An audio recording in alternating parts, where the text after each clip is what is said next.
থেকে 4 দিনও মাথায় জামিন নিয়ে এলাকায় এসে আবার মাদক ব্যবসা করছে। আমার এলাকায় মাদক নিয়ে বড় মুশকিলে আছি, প্রশাসনের সেই সহযোগিতা আমি পাচ্ছি না। একদিক থেকে আমি নিজে মাদক বিরোধী সংগ্রামে নিজে রাস্তায় নেমে মাদকের বিরুদ্ধে আমি নিজে অভিযান চালিয়েছি।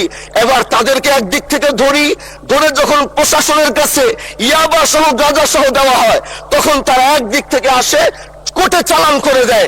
একদিক থেকে গোটা দেশ বলছে এই দেশ মাদক মুক্ত করতে হবে, আরেক দিক থেকে যখন তাদেরকে আমরা কোর্টে চালান করছি, 3 দিন থেকে 4 দিনের মাথায় জামিন নিয়ে এলাকায় এসে আবার মাদক ব্যবসা করছে।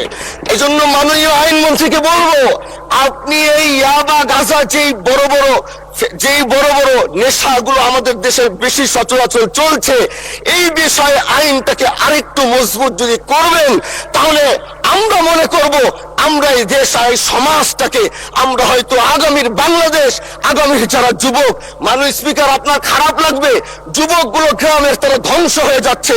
আমাদের চোখের সামনে যখন একজন যুবক ধ্বংস হয়ে যায়, এটা অন্যরা মেনে নিতে পারলেও আমাদের পক্ষে মারা বড় কষ্ট হয়ে যায়।